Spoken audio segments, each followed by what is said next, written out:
That's our first story. She wasn't born blind, but a short ailment made her lose her sight when she was 25 years old. Her dream of becoming a journalist was almost shattered at that point.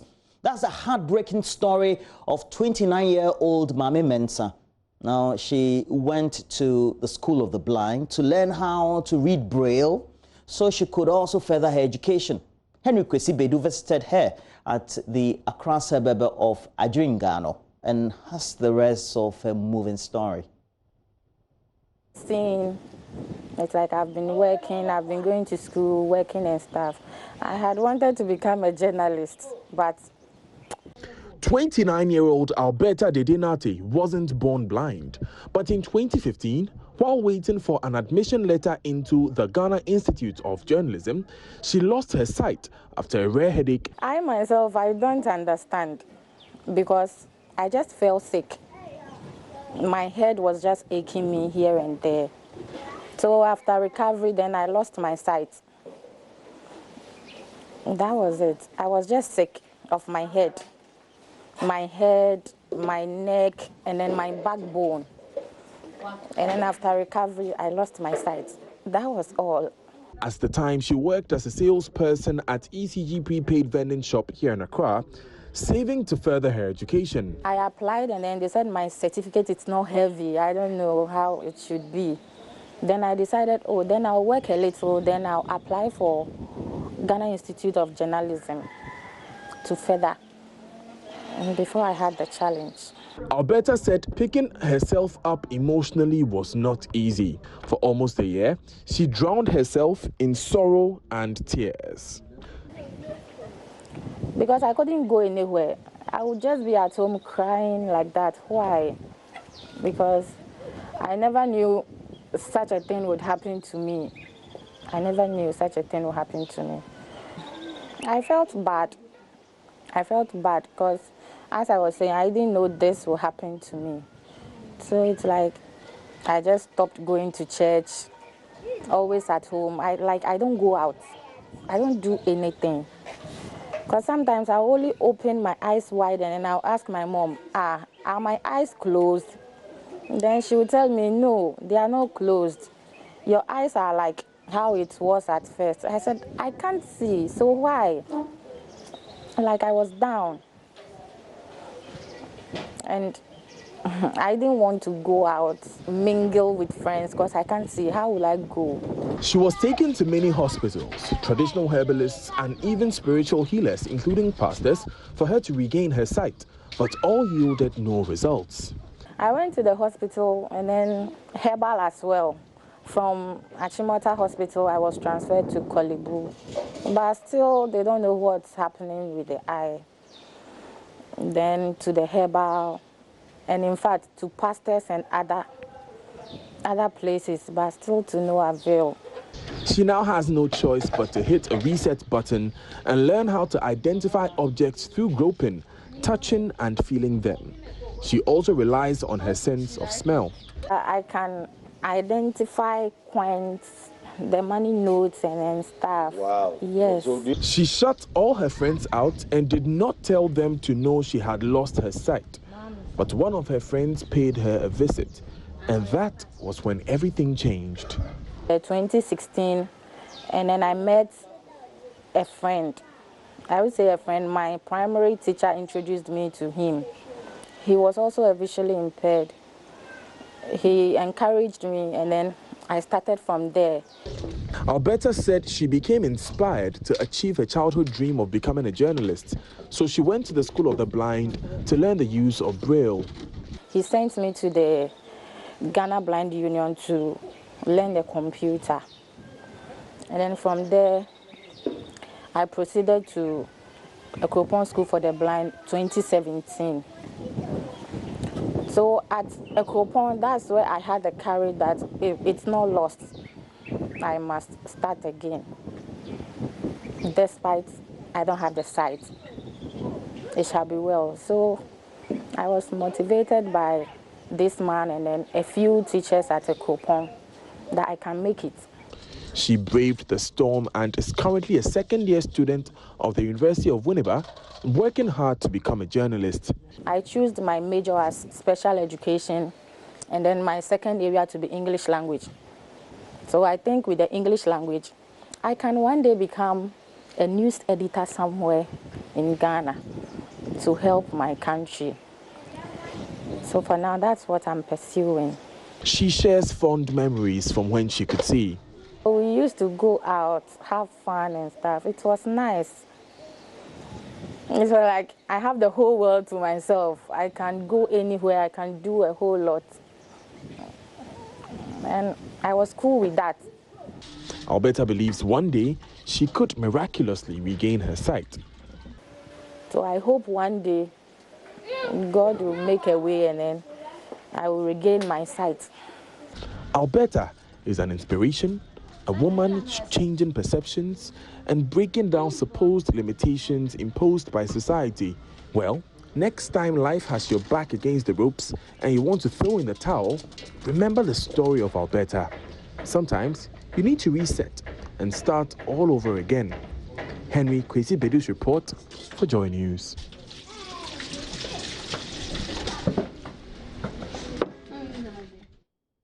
What a moving story. Great inspiration there. Well, you're down, but definitely not out. And let's move on. It's been 3 days since they were forced out of their homes and businesses by a fire outbreak. Now, thousands of cities lost to the inferno. These residents of Shiashie in the Ayawaso West Wogon constituency are now wondering how to survive. Though they're member of parliament and also the NDC parliamentary candidate and their Presbyterian church have all sheltered them for some days, the homeless residents say they would rather have justice too and can't wait till the cause of the blaze and persons behind it are also found. Oh, there's more in the following report.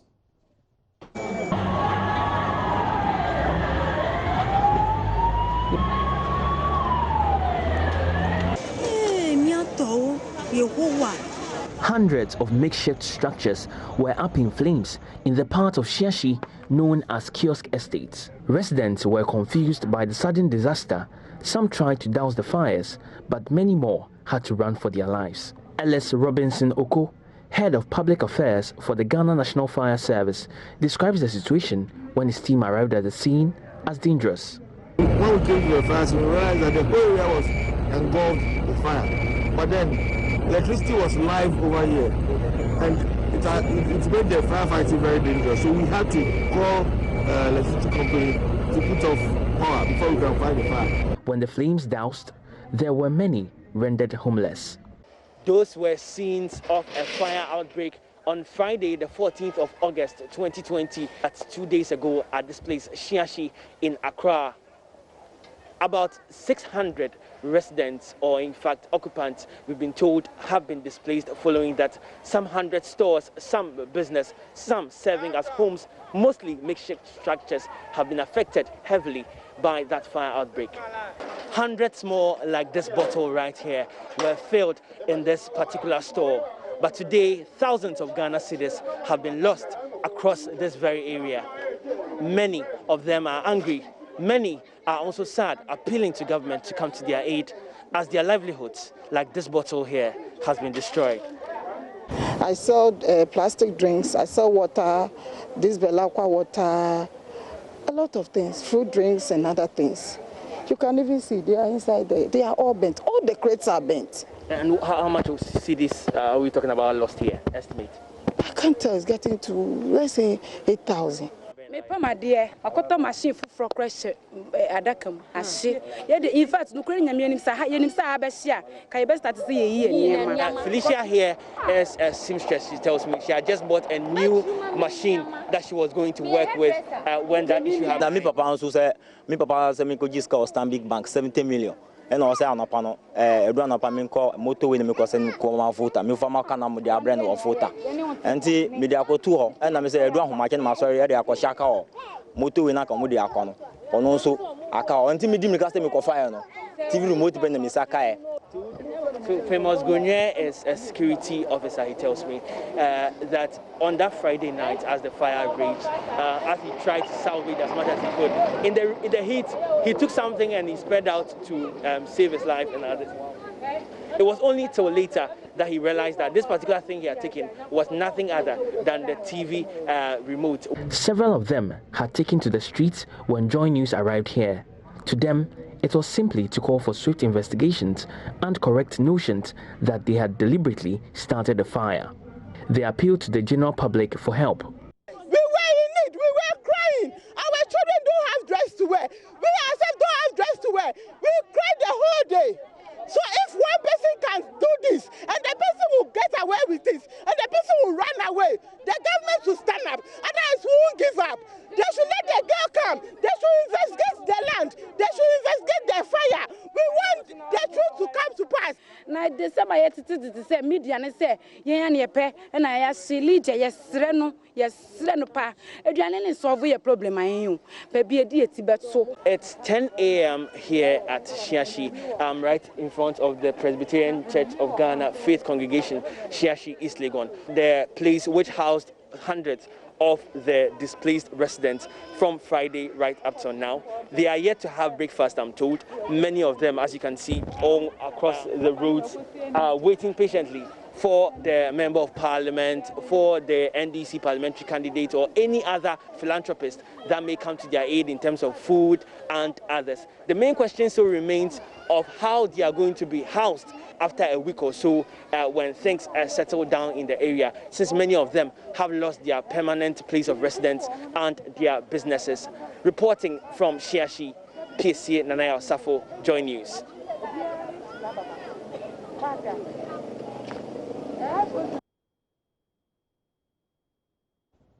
Well, let's turn attention to some electioneering stories. Now, the opposition NDC has promised to pay all monies owed students of the School of Hygiene who picketed at the frontages of the Sanitation Ministry on Monday. Now, the students who went to the ministry with mattresses vowed to sleep there till all the allowances were paid. Member of Parliament for Ningo Prampran Samjo says the NDC flag bearer John Dramani Mahama has heard their plight and will pay all allowances owed them, as well as also get them employed when they are voted into power. Actually, we're made to wear T-shirts thanking the president. You were made to wear T-shirts to thank President Nana for restoring the nursing training allowances. 3 years on, you have not been paid. Not a penny. It is this dishonesty that the Mahama Jenana ticket says we must end in our body politics. Politicians must keep their words. Politicians must be honest when they make promises and make promises that they can keep. When we heard of the issues going on, we quickly made calls to the flag bearer who is in the Volta region at the moment. And we bring you his warm regards and his condolences on the maltreatment that has happened to you today. We have seen the use of electric shock in the videos. We have seen the use of pepper spray. Armed non-violent Ghanaian students must never be treated this way in their own country.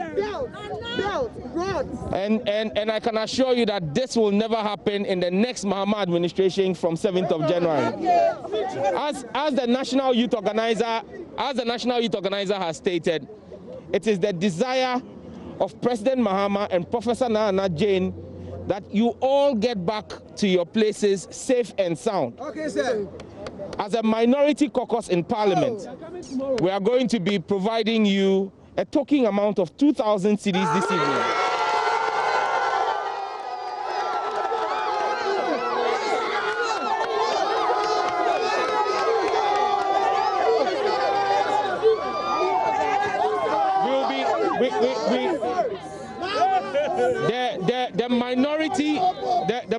NDC minority in Parliament stands with you, and we echo the words of our flag bearer and running mate. This money is supposed to help you get back to your campuses or to places where you have come from. We will continue to fight in Parliament to ensure that what is due you is paid you. But we cannot guarantee that the insensitive Akufo-Addo government will pay. But we can guarantee one thing, that with the grace of Almighty God and the help of your votes on the 7th of December and those of your family members, when John Mahama becomes president again on the 7th of January 2021, we will pay all outstanding allowances to all of you. Away from this, some non-governmental organizations are helping residents in Nima, just close to right here in Accra, to grow and consume more vegetables as part of efforts to boost their immune system. The organizers, Mothers Club in Development, Hipsters of Nature, and the German Development Corporation say this has become very important because of the global COVID-19 pandemic. Compound manager of the German Development Corporation, Bashiru Fuseini, says about 250 households on My Garden, My Health, My Wealth project, which is also expected to benefit others outside the Nima community. If you look at what we are promoting now, what we are thinking of upscaling, that is basically the home gardening. It fits perfectly well with how to combat COVID-19 because it addresses the issue of even social distancing. It also addresses the issue of building your immune system. So you have a situation where you can basically grow vegetables at the convenience of your home. What you don't need enough space, all you need is containers, and then you grow your vegetables. And then when it comes to issues with food safety, because you are directly involved, and then with proper training and coaching on good agriculture practices, you should be able to come out with produce that are healthy for the body. This is a very good project that government needs to put attention to if they are talking about inner city development and then Zongo development. These are some of the initiatives that you can introduce to them. It doesn't only improve on what you are eating, but it also serves as what? A source of employment for people. So yeah. Thank you very much. Welcome. The Kokomlemle offices of the Inside newspaper was broken into early Monday by some unknown persons who were said to have headed straight to the office of the managing editor. Now, the assailants are said to have broken into a safe in Kwesi Pratt Jr.'s office and also made away with a laptop and an iPhone. NS Kujomenu has more in the following report. So this is the Freedom Center at Kokomlemle, which also houses the offices of the Inside newspaper. And you know that Kwesi Pratt Jr. is the managing editor of that very popular newspaper. Well, today at dawn, information reaching us is that some men, thieves, broke into the offices of the Inside newspaper and made away with a few items. So let me take you through the process. First of all, as you can see, this how the metal doors are opened, and they forced, so they first of all broke into this and then forced this door open. If the cameraman can just pan, you would see that this has been destroyed. You see the lock there, and so they broke into that, made their way into the lobby of the Inside newspaper. According to reports, this office, which has some staff, is not locked. Very often it's left open, and it has, you know, a few of their equipment as well, which they use for their production and all of that. Next to that is the office of managing editor of the Inside newspaper, that's Kwesi Pratt's office. But what we understand, they broke into this directly. So from there, they came straight to this place, broke into the office. And again, if my cameraman would just give you, so you could see that this has been tampered with. And As they managed to get access into the office, we are learning that they made away with a laptop, which was right here, and a phone also on the desk. You can see that a lot of the documents and papers on the table here are very much scattered, not organized, properly organized. And then most importantly, they broke into this safe as well. We don't know what is in there, but the staff tell us that there's nothing of value as yet, which they know of, in this very safe. And so they broke into it. They are not sure if they made away with anything. And so that is the situation here at the Insight newspaper, which is at the Freedom Center here at Kokomlemle. The issue, we don't know. The issue has not yet been reported to the police, but we do understand that steps are being taken to make sure that this is dealt with.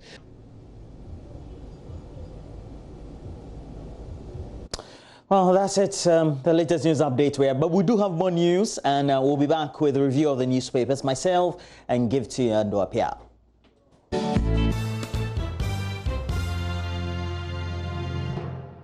Well, we have to do the newspapers, and I've been joined by Gifty and Ropaa. Gifty, good morning to you. Hi, Roland. Good morning. How are you? Charlie, I did good. It's been a while. I've missed you in the office. When are you coming back? One of these days. Right.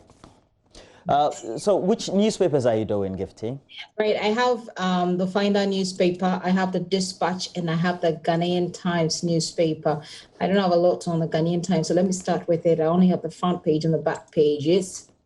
Front page of the Ghanaian Times newspaper, banner headline, African single market area set to take off as Ghana inaugurates hands over Secretariat to African Union Commission. That story is on page 12, and it comes with President Kufuor, and some, flanked by some of the officials handing over, the symbolic handing over of the keys to the Secretary General of that organization. And then health scare in Tema as central sewage system spillage worsens. Residents call for its immediate rehabilitation. That's on page 14 of the Ghanaian Times newspaper. Then we have President begins 5-day tour of Central Western regions today. It's on page 13 of the newspaper. And investigates criminal activities during voter registration exercise is a story that's on page 12. Peace Council is urging the IGP to do so and to also give Ghanaians constant updates on some of these running investigations. Back page of the Ghanaian Times newspaper have a picture of the yesterday's ceremony. What you have on the front page, former President Rawlings also in the picture here. Minister urges African countries to harness benefits of AFCFTA. Story by Cliff Ekufu and Yaoche. And then CWSA validates free water bills. So free water bills is in quote over there from Jifa Tema, my classmate from GIJ. And I would love to read what the first or second paragraph of this story is about the water bills. Maybe, Roland, you can help me when you have some time, with that first paragraph of that water bill story, maybe when we get to, do the discussion. And so that's it for the Ghanaian Times newspaper. I'm going to continue with the Dispatch newspaper, the Daily Dispatch newspaper. Banner headline, insults will not work. Voters are very discerning. I don't know who is saying that, but that story is on page 12 of the Dispatch newspaper. It's obviously talking about the 2020 polls. Political scientists are warning. Okay, so we don't know which political scientist is warning, but that story is on page 12. Beneath that story, you have EC not implementing Ropaa through the back door. NDC MP. Story is on page 2 of the newspaper. Comes with a picture of Inusa Fuseni, who is a member of Parliament for the NDC, and Madame Jean Mensah, chairperson of the Electoral Commission. I don't know why he's saying that. But also, there have been concerns that the EC is implementing or allowing some people, Ghanaians outside the country, to register backdoor. And so I don't know how Mr. Fuseni comes in there, but he's saying something on the front page of the Daily Dispatch That story is on page 2. And the 6 prominent Ghanaians, see page 11, who reviewed Kwame Ahoy's Working with Rawlings book. A book is still in the news. Also, in the paper, they have a breakdown of 2020 voters register in all 16 regions. So let me take a look at some of the pages inside. Okay, so here you have the story on the page 2. You have the story about the Electoral Commission. It says the Electoral Commission is not implementing the Representation of the People's Amendment Law, Ropaa, as claimed by civil society group Care for Free and Fair Elections, Ghana. The ranking member of the Constitution, Legal and Parliamentary Affairs Committee of Parliament, Mr. Inusa Fuseni, is saying that. So grab yourself a copy of the paper, try and understand his logic, see if it works for you. That story is on page 2, like I said. Well, CARE is saying that all Ghanaians or abroad should be allowed to register and to be allowed to vote. Also, new voters register, the most credible in Ghana's history. That's according to President Nana Addo Dankwa Akufo-Addo. And Bright Akwete joins CPP flag bearership contest. Bright has been at this for a while. Well, I hope it works for him this time around. Also, some more stories in the Daily Dispatch. How Trump unmade U.S. foreign policy. Okay. By Richard Haas in Foreign Affairs magazine. And I am the pioneer of Afro-Islamic Center, Hajia Police. Okay, must be a new sensation, I don't know. The 6 prominent Ghanaians who reviewed Kwame Ahoy's controversial book comes with a picture of Mr. Dr. Kojafa Ejan, and of course, Chachi Chikata. They've all been reviewing the book. So take a look at that story and see what else we have in the, okay. I think that's about it for the Dispatch newspaper. Well, let me take a quick look at the back page. 2020 polls, political scientist wants insult will not work. Voters are very discerning. So the political scientist here is Dr. Ali Dusaidu of the University of Ghana. And that story is there. Take a look. It is credited to Ghana Web, by the way. And then they have comparative analysis of the 2020 and 2016 registers. So they do some analysis, draw some conclusions from there as well. If you're interested, this is definitely your paper to go to. My final paper, though, Roland, I don't know if you want to come in with yours before I go with my final paper. Yeah. I want you to take a sip of your tea. I hope you're drinking tea this morning. I am. Yeah, great. Is it tea or coffee or which one? It's some kind of mixture. Yeah, heba. All right, so let me do the daily graphic. Has on the front page intra-continental trade. Now Africa takes major leap. It is because we have the AFTA secretariat here, and AFTA, of course, we do know is the secretariat that we have for the Africa Continental Free Trade Area. And we're hosting the secretariat right here in Ghana. Shows how we've developed. Yesterday, I was talking about it and said, look, we've come far with how well we have developed, but we could have achieved better with ourselves. But other stories also on the front page of the daily graphic. Let's end monocracy in party politics. Can we ever? It's even just becoming insurmountable these days. I've opted out of December elections. That is Ambassador at Large, Dr. Edward Mahama. Who is it though? What are more contest elections?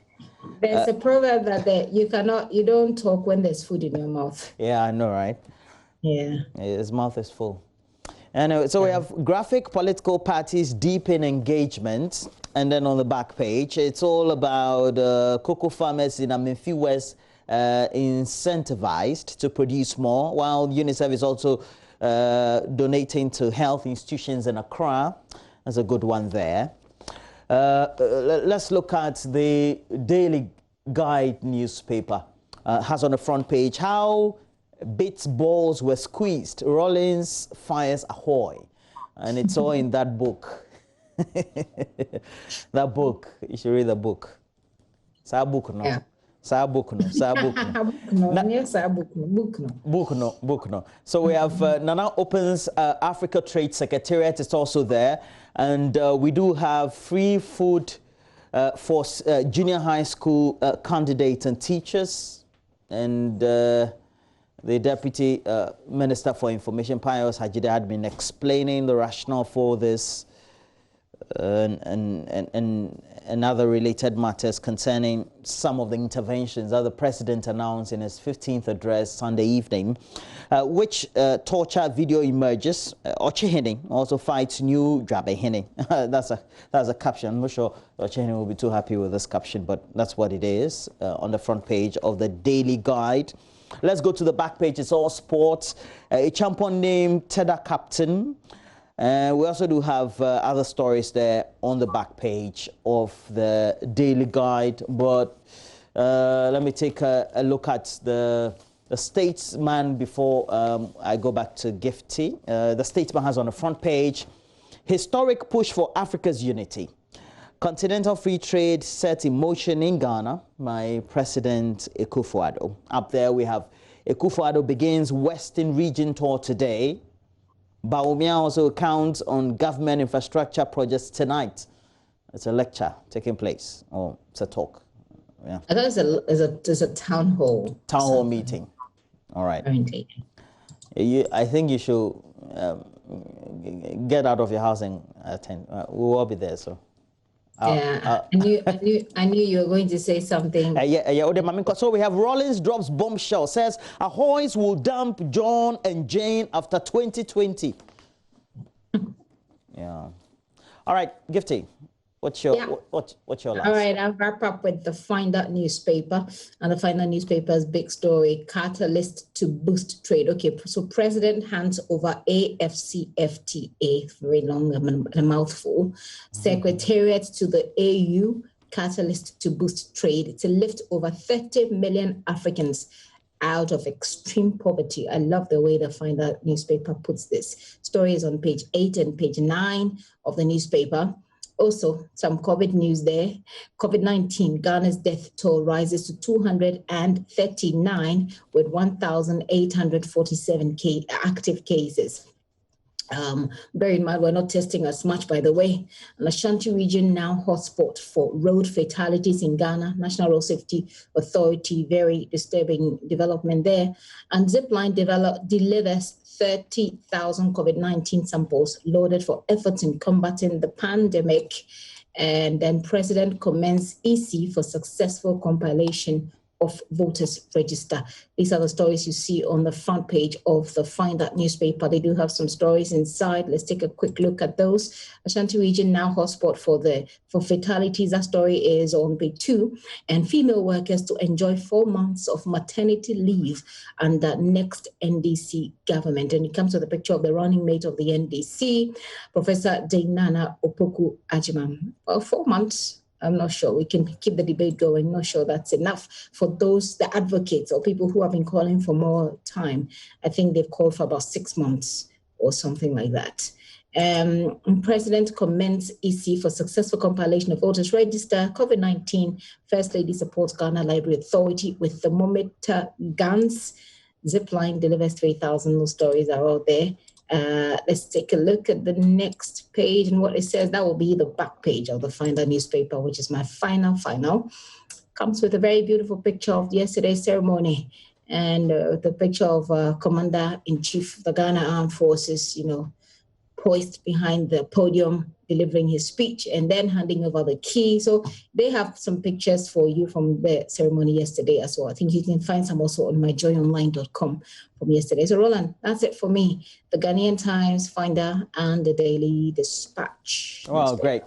Which one is your pick? I want to take a look at the healthcare in Tema Central Siwa system. Sewage system spillage worsens. Residents are calling for immediate rehabilitation. Which one is your choice? Well, why would that be your choice, though? I mean, give us a bit more insight, so perhaps we can break some perspective. Well, if you read the story, it talks about how communities 2, 1, and 4, and 5 seem to be the most sufferers for this. And Tema was planned just like we have many other planned communities. Dansoman was planned. The Champon government at the time decided to put those estates together. We also have certain, state housing corporation estates around the country. But Gifty, if you put your mind to it, you find that after Tema was planned, we've not had a holistic effort made by the state. Not that the state should build the estate and be selling necessarily, but taking onto itself the responsibility of making sure that the underground planning is done for the land mass before they are sold to ordinary citizens, so that some of these things will be curtailed or perhaps will be taken care of. So you get to find that you may buy a piece of land or 2 plots or 3 plots in Dowenya or in Amasaman or something like that, but it is just on a bare land. Your Siwa will have to be by a sock away somewhere else. And I'm sure you even have experienced that, so you know, because once you have a property outskirts Accra, definitely. You take even East Legon and all those places, they don't have central Siwa systems. You take some of the big places that we're talking about, 9 outside settlers outside Accra, and they don't have Siwa systems. In other countries, now Siwa is a big resource. Sewage that you get, excretors is a big resource for them. And it's surprising that as a country, we're just allowing some of these things to go on, and it's continuing and nobody's doing anything. Now, this story in point is even premised on the fact that after we've done the existing system, we've decided not to rehabilitate or take care of it. So now it is malfunctioning. Even the properly engineered one is malfunctioning, Gifty. Yeah, it's not, you said it's something, I've forgotten the word, it just passed through my mind, but it's not just sad, it's shameful. It's shameful that in the 21st century, we're still discussing how to manage our wastewater, how to manage our toilets, how to manage. It's shameful for a country that wants to be beyond aid, that says it wants to be beyond aid, for a country that says it's a leader in Africa or West Africa, for a country that boasts of so many firsts. I'll say it is shameful for us to not be able to even figure this out. And like you said, we have, you know, it's like we had someone who did the work for us, the foundation. Kwame Nkrumah did the work. And if we're talking just about Tema, Kwame Nkrumah has done the work for us. It's up to us to maintain it and improve upon it. But we haven't. I think over the years, what we've seen is individuals selling lands. We've seen the TDC itself selling a lot of land, sometimes at some exorbitant prices as well. And we've not really maintained the city. Go to Community 1 and you see how turned upside down a once planned community looks like. People, I mean, containers, small containers springing up everywhere. So I think it's just shameful, but it's not too late if we can just put our acts together. The TDC is making a lot of money. First of all, the lands, the buildings are selling. I don't think that they have to, you know, pay any extra for the land. They should put some money into getting the sewage system, you know, to work. And I think that the residents of Tema should actually rise up. Like I said before here on this platform, we should begin to make sanitation and climate sensitive conversations some of the, one of the pillars of the agenda for this election, and insist that people do the right things. So anyway, I mean, I was born in Tema, so it breaks my heart to have this conversation. But yeah, Roland. Well, my take will be the big story of the day. You know, the AFCFTA. It's a very big, you know, well, it's a mouthful, I should say. I think it's a story that a lot of people are talking about. But I don't know whether I should be optimistic, whether I should be hopeful, or whether I should just be cautiously optimistic, which I guess is where I will be. We've seen a lot of, we've seen a lot of firsts. Like Ghana is the first to have this, Ghana had this, Ghana had that, Ghana had this. But at the end of the day, I don't know if we can really account for it the way that we ought to. I don't know if we can say that we have maximized the benefits of some of these firsts. And I think that this gives us a rare opportunity to actually create something. I know that President Akufo-Addo has talked about how passionate he is about African unity. We know that this is something that a lot of people in this country, a lot of people in Africa have been looking forward to, a Pan-Africa approach to doing business and to raising our economy out of the ashes. I really hope sincerely that we'll take advantage of this opportunity and that the African countries will come together. Look at what was happening between Ghana and Nigeria. It's saddening that Nigeria also just all of a sudden one day closed its borders to its neighbors, which affected not just Benin, but affected Ghana and Cote d'Ivoire and other countries. That Ghana traders, retail traders are fighting with other traders, other foreign traders. We shouldn't be here. We shouldn't be here at all. We should be having that conversation to lift ourselves up above the things that the EU has had over the AU. And I think this is a real opportunity. It's up to us to do whatever it is we will do with it. If we miss this opportunity, I don't know. I don't know. But great, and we should make the most of it. And Gifty, to complement what you said with what the numbers or the stats really indicate, it will marvel you. You take Africa, we have a combined population, the whole of the continent, in excess, just in excess of 1.2 billion people. Okay? Now, that should tell you the market that we have. You take our combined GDP around 3 trillion. And that should tell you how big, if we were doing things together, we would be. If you take this population of 1.2 billion, more than half of it are made up of young people who are growing in middle class, who also are sophisticated, getting educated. And that is why we have the big multinationals. When they want to target the next market, they target Africa. Gifty, is it not surprising that you cannot just take a flight from here to Nigeria and it will cost you just $50? It won't happen.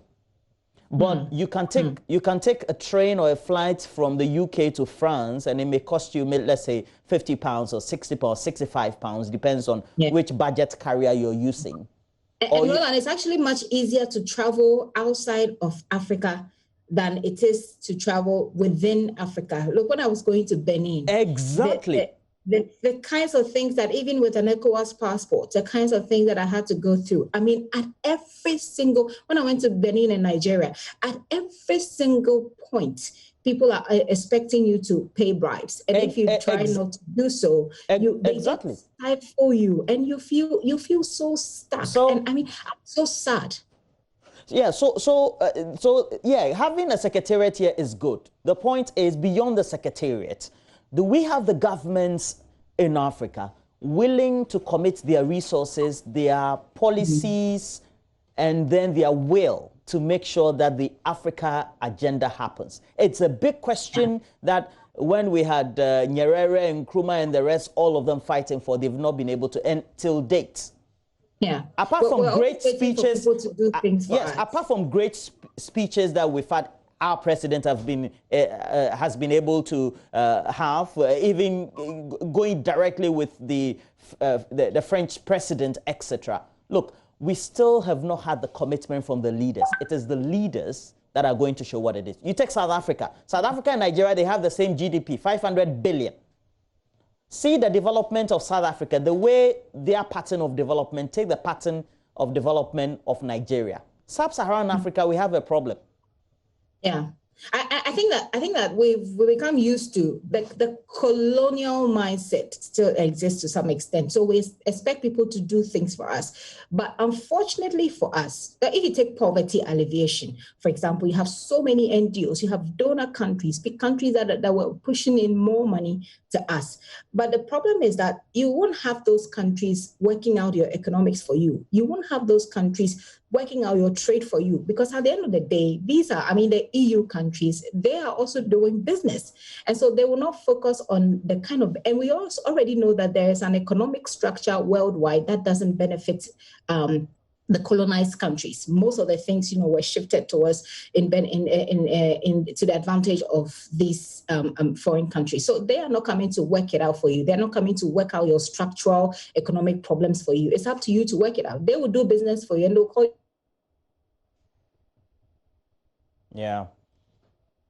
Well, let's give it there. But that's where we also conclude the review right here. But we'll have more things to discuss again. We'll have a preview of the latest we have from myjoyonline.com. And you get onto the page of myjoyonline.com. The main caption is Ochehene replies Da Sibre Utibuating on House of Chiefs Bruhaha.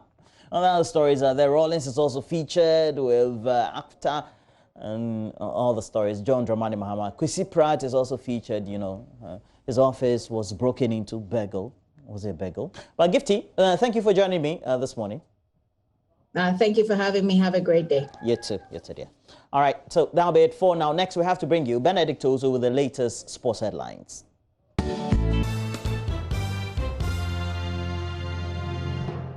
Hi there, very good morning to you. My name is Benedict Ozo. Welcome to the sports segment here on the AM show. Joy UCL is on tonight on Joy 99.7 FM. Is live commentary of the Leipzig and Paris Saint-Germain semi-final UEFA Champions League game at exactly 7. You do have to join my colleagues Georgia Dunia and Gary Al-Smith. But we have to start here on the local scene before we talk about the UEFA Champions League. And after months of going through the search for a new technical director for Ghana football, now the FA is expected to announce who will head the technical directorate in the coming days. Now, according to our checks, an expatriate may land the job which became vacant following the departure of coach Oti Akenten. Well, let's get more perspective to this. Former Olympics, former Dwarfs coach J.E. Sapon is joining me on the line. Coach, thanks so much this morning for your time. First of all, did you apply for the job? Yeah, good morning, Benedict. How are you? I'm fine by God's grace. Yeah, I never applied for Why? the job. Yeah, for my own personal reasons. But you qualify. Yeah, but you see, I wouldn't like to apply for a job where you don't see the headway. Nobody writes to you. Nobody minds you. When those who are the appointing body has somebody in mind, they give you the job. So I don't waste my time that way, please. I don't do that. Coach, are you trying to say that your colleagues that applied for this job, you've got some, telling you that they applied and they never heard from the FA? Oh, yes. Bashir Efford is one. And then even my own senior man, Malik Jaber. And I think to some extent, Professor Minta. The FA never got, they didn't get back to them? Not a word of it, thank you. Wow. But I mean, in terms of who should be the next technical director, who do you think we should look at? Are you asking about a foreigner or anybody at all?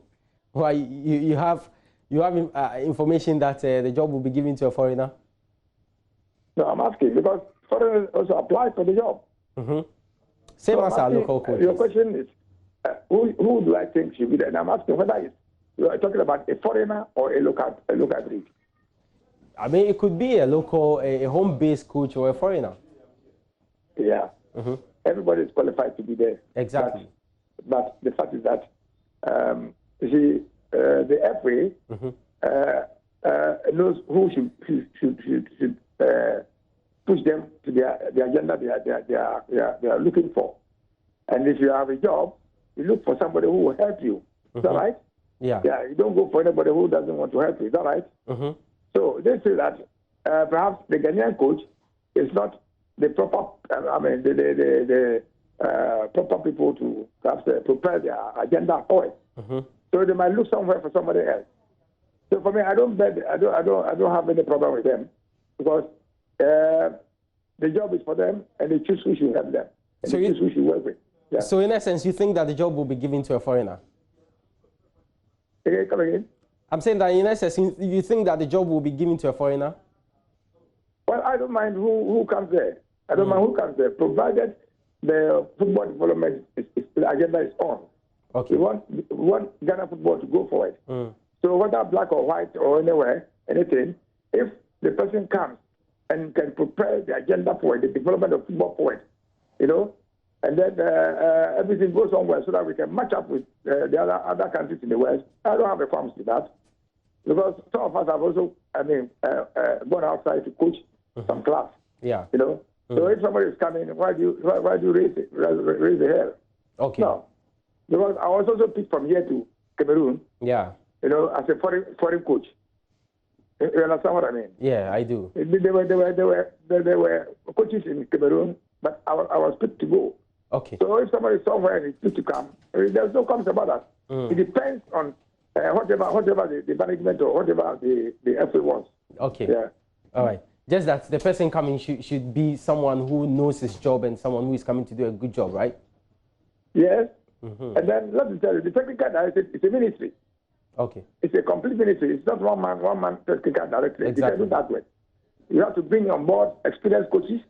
You must bring on board people who know how football is developed. You have to bring on board people who understand the way the national teams should operate, the way the junior team should operate. Who comes in to join the junior team, the selection mode, and other things. It's a very big job. It's not a matter of shouting that you have announced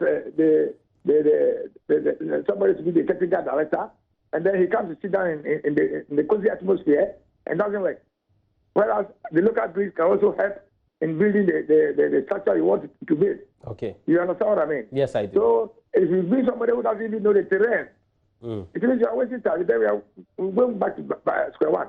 Okay. But if the foreigner comes, you see, my problem in Ghana is that the moment a foreigner steps on the shores of Ghana, his mind is polluted. Yeah.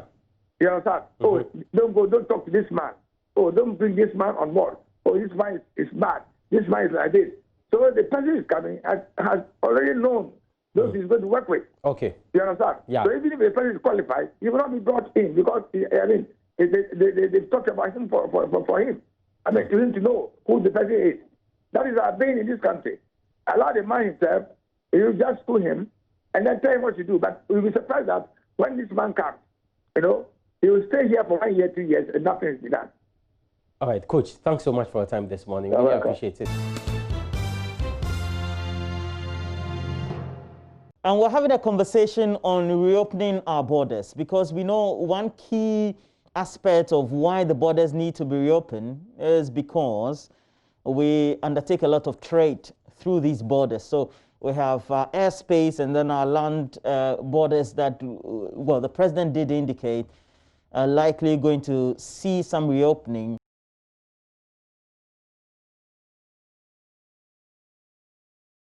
To bring those who matter, those who tend to represent the players within the industry who actively use the borders for trade, especially. So we have Samson Asakia Wingobit, Executive Director for the Importers and Exporters Association of Ghana. He's here. Good morning to you, sir. And Clement Boating is the acting first vice president of the... It's Guta, not Utah. Yes, of course. The Ghana Union of Traders Association. And we'll have to say thank you for joining us. Thank you for having me. We wanted to give you a university post. Yeah, Utah University just. I'm not an academician. He's a businessman. You're somebody who is very well versed in your area. So at least, elsewhere in the world, you would have been using your experience to teach part-time anyway. executive classes in business schools, etc. But Ghana, practical business. Because what you learn in school is not what it's in the world. Yeah. But let me first start with you. When you heard the president on Sunday evening, what came through your mind as somebody who represents the Importers and Exporters Association of Ghana? Okay, well, good morning to all your cherished viewers within Ghana and across Ghana. I mean, it was a good news. Of course, business has actually suffered since March this year, and including even people who had traveled to procure goods by themselves. And because of this restriction that was imposed in the country, it actually brought some hardship on they themselves. Living in someone's country, it wasn't the best way. And then, of course, goods had probably arrived here too. The importer himself is not in the country to even raise the money to give to the agent to go and clear. Goods were running into demurrage and rent, and that is the cost to the business community. And so opening the borders for us, easing the border restrictions and allowing the business community to come, or allowing goods to come to the country, I think it's a welcome news. And then as a business community, we are happy. We can only pray that all the mechanisms that will be put in place in terms of COVID-19 protocols will be respected. Yes, I think I've seen that my name is not well spelled. If you can cross-check it, Asaka is S-K-I. But moving on, how well do we make use of the borders? I mean, the sort of the trade to and flow that tends to influence the way your members tend to undertake trade. What really practically is it? Well, Roland, thank you very much for having me, and good morning to your cherished viewers all over the world. Yeah, like my brother said, the intended opening of the airport is a welcome news to the business community, because for over close to about 6 months now, we are all aware that restrictions have been imposed, and nobody can fly to do business in any other country. So it is a welcome news, to especially our members who do what we call consolidation. Consolidation means they travel over there and then make their purchases from one shop to the other before they send it to wherever you do the packing, and then deliver the goods to the agent for the goods to be, shipped to Ghana here before you can clear it, and then you start making your sales. We have about close to about 70 or 80% of our members who are in that bracket, who are in the consolidation, zone. So, these restrictions, had a very negative impact on those our members who does the consolidation. And so, when we all heard that probably the airport will be opened by 1st of September, I think it was a welcoming news to our members. But Roland,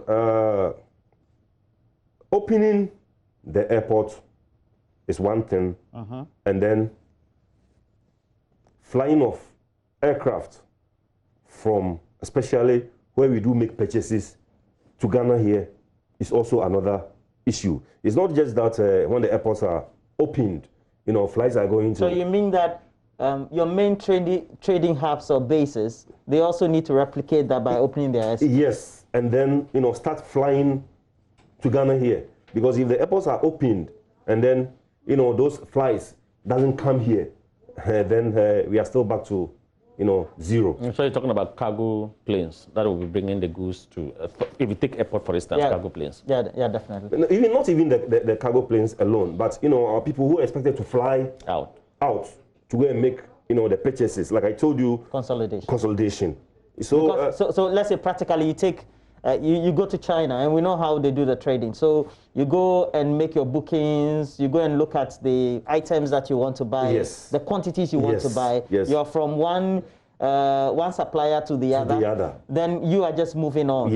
And while you are way back in Ghana or your next destination, they are preparing to make sure your consignment gets to your agent and then it's brought to Ghana. Based on the specification you've said. That's the consolidation. That's the consolidation, you see. And you see, sometimes, even though, we've been doing business with our partners over there, you need to be there to make sure that what you actually requested is what is being, shipped.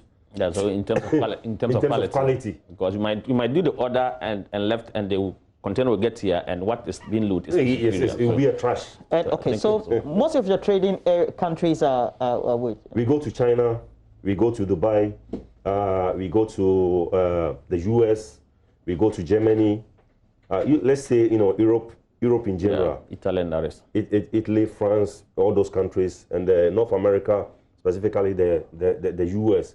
And then when it comes to the Asia, Japan, Korea, China, Dubai, those are basically, areas that we go. One of the questions I wanted to ask, he started answering them. It's also about whether we have the easing of restrictions for general trade and commerce to be undertaken in, let's say, India, because I have a number of friends who trade in India. Yeah, especially the pharmaceutical industry. Exactly, pharmaceutical and stationary.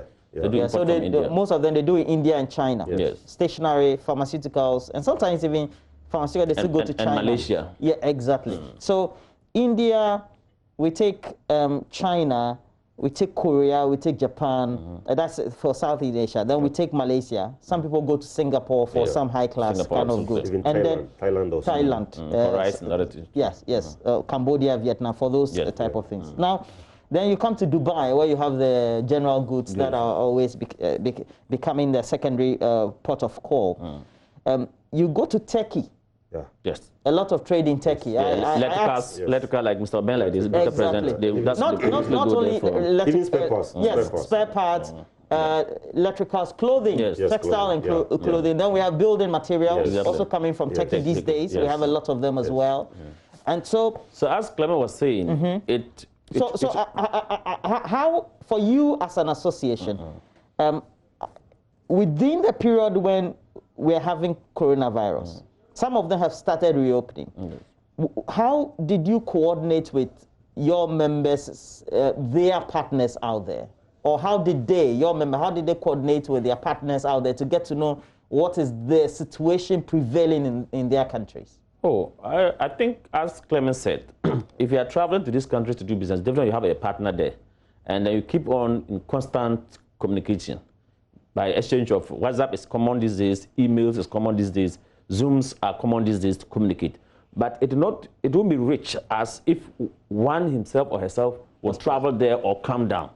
Because there are some of them who has their partners, at least every 3 months, they may want to come to the country to see whether actually how is their product doing, what are some of the complaints probably, so that if in terms of rebranding or in terms of product building, they will be able to tailor it towards our market. Mind you, someone will tell them, okay, those who go to China, or if you go to China, product that is being produced for Africa is inferior, and product that is being taken to America and other countries is more standard. But as Clement said, if you are there yourself, they will give you what is being sent to the US market. You must request it. So it all boils down to cost. So yes, but then it will be more effective and efficient if Ghana ease our restrictions and Malaysia do not ease, then there's no effectiveness. But if we ease and they also open, then proper business interrelationship can then come into here.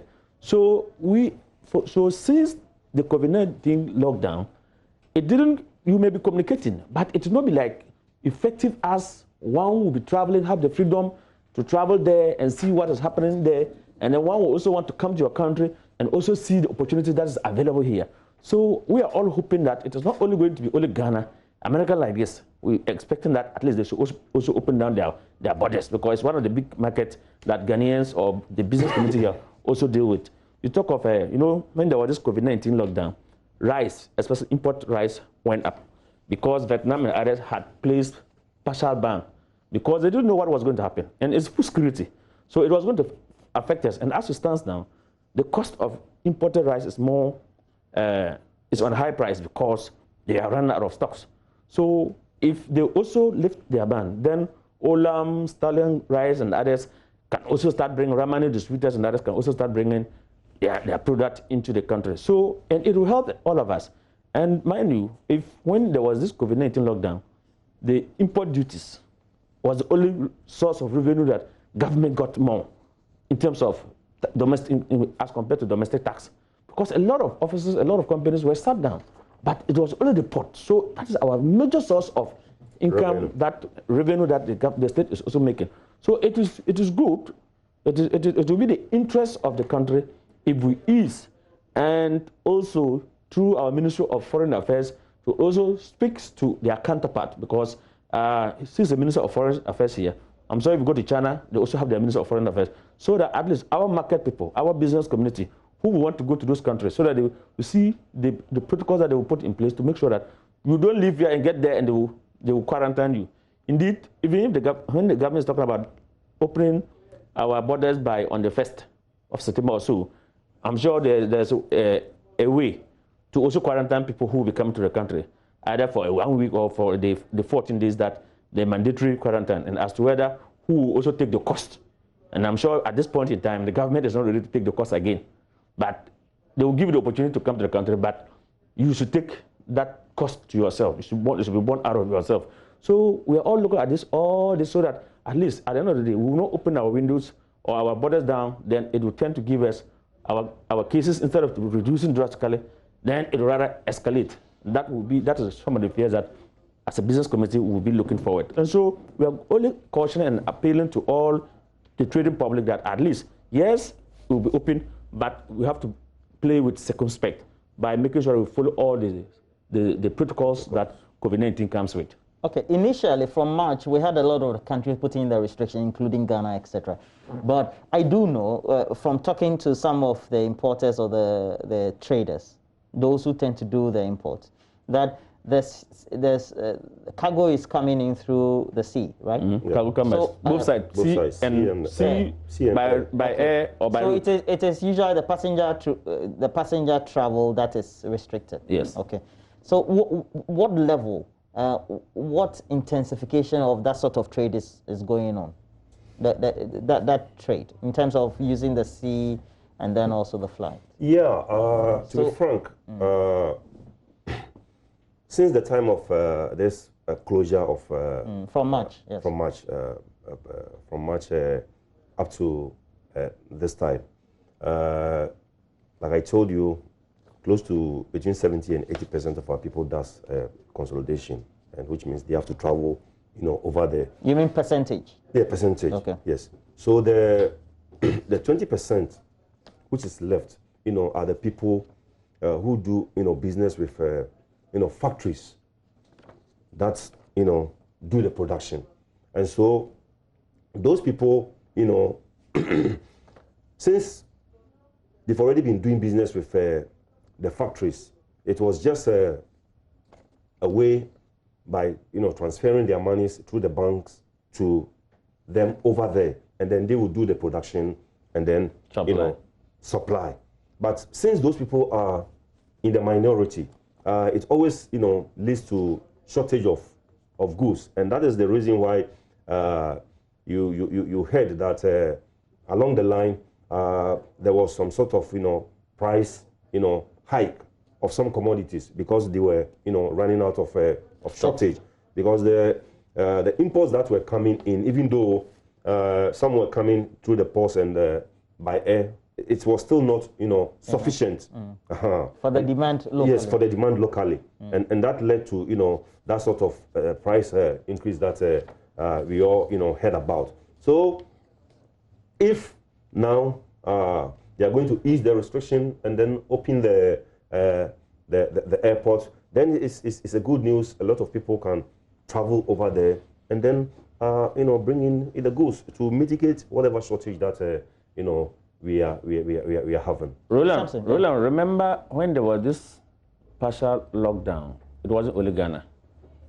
So if you take countries like China, for instance, some of their ports and their factories were also closed down because of the way the virus was spreading and was wiping off lives. And so that affected import as well. You probably had, you have a contract with a company there, and it is all year-round production and supplying you. And because of there was this COVID-19 lockdown, the factory was not working. You yourself, your stocks were running out. They themselves are not out to work. How did you get your goods? By receiving them from the port or whatever. Some ports were also closed down, which we do know. The other aspect is that importing through by air and by sea. Sea is cheaper as compared to by air. Air is very expensive. So air freight is quite expensive. But sea freight is somehow better. So if ports were closed down and there was only cargo planes, and I think Ethiopia Airline, they were rather... Yeah. They were running throughout the period. They still go to China. Exactly. Yes. They go to certain cities in China, Beijing, Guangzhou. Exactly. So they use they used the opportunity. Their cargo were flowing. You see, their cargo planes were flying all over. So those who brought goods through that time, it's highly cost. And indeed, our people who also took goods here, there were some companies the government had to give them permit to get charter flight to take their goods out. And that was also very expensive to the business person. So yes, now that we are opening, and we are hoping that they too will open, sea will be much cheaper and more goods can be flown into the country. Even if you are exporting, it's not perishable cargo. It is when it's perishable cargo that you can use by sea, so you use air because air is much more faster, but it's expensive to the importer or to the exporter. So we are hoping that now that the government is opening and now that other countries, China and others, are now back to life and they are working and they are producing, then the market will be filled. Your members, the 70% who did a lot of the consolidation, they didn't have constant suppliers, or they have a number of suppliers, but they could alter the request at any time. Consolidation is different from you are having a supplier who's supplying you. Yes. Okay. Consolidation, they do shopping. Consolidation, you go it's just moving. It's moving from one shop to the shop. other. So maybe you can buy from shop A today. Then tomorrow when you go, you may not buy from there. So you have a constant Yes. So they don't have a specific, not that you come to multimedia. No, you are doing multimedia. No. So it means that they go to the proper wholesale markets. No, not wholesale market. Like they will come to a place like Abosokai. Okay, and go and buy because it's cheaper. Yes. It's like their wholesale price. Yes. No, for instance, you may want to buy 100 boxes of biscuit. You want to buy different products. Different brands. So they are buying from different shops. Then at the end of the day, the box to be able to get a 24 container being loaded. And 24 container may have 2 or 3 people goods in it. That's why we say consolidated. Now, these people who had constant suppliers, let's say they had factories that they always bought their goods constantly from. Do you know whether your members briefed you about whether their suppliers or these manufacturers were also working within the period when they had resumed, what it also meant to those suppliers or these factories who could then not manufacture the consignments for their customers down in Africa? Yes, initially, when this pandemic, started or at the peak of it, all the manufacturing companies in China closed down. Not even in China alone. I mean, all over the world. I said even some ports were closed down. Yes. So the goods they all closed down. So there was no way you could get any supply from anywhere.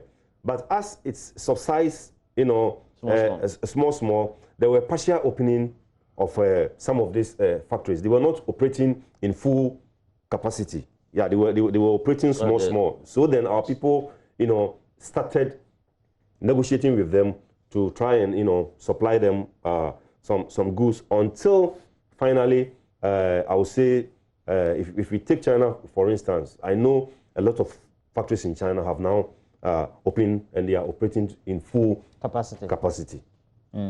But now that the traders will have to resume, what has been their losses? What has been the drastic effect of these restrictions, the closures of the ports themselves, whether locally or also in countries where usually they'll trade, and generally the losses in terms of their financial terms?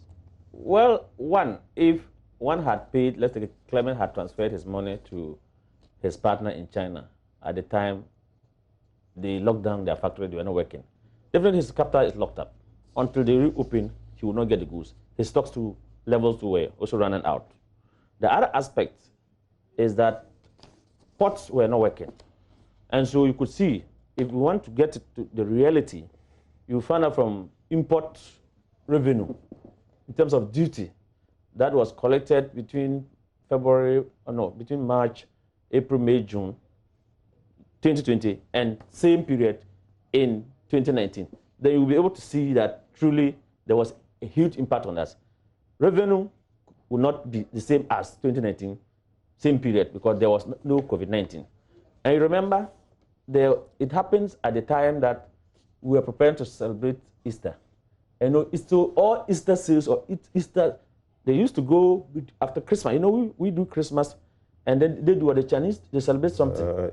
Immediately after January. New Year something. New Year. Exactly. New Year holiday or something. Or so. They celebrate New Year or something like that in China. So that was the period. January. So our people could not go there to bring goods for. So you do, I'm sure this year, during Easter time, you didn't get Easter advert. reductions of sales because goods have arrived for Easter sales. So it's actually affected us. And then the same year, we didn't, because our people couldn't go to Mecca. You know, it used to be Mecca period.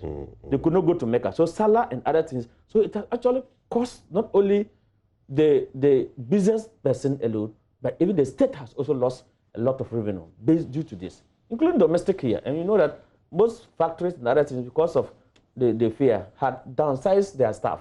Even offices, I'm sure in your, I don't know if people are back to full. Someone will come for a week or 3 days and another person will come. So because of the overcrowding, we're trying to reduce that social distance and other things. So it actually affected not only the business person, but the whole country that has been affected, seriously. In terms of revenue, the port, I'm told if you ask the GRA, they'll be able to tell you that what they projected for, they couldn't be. And I think the Minister of Finance came to Parliament and confirmed to that.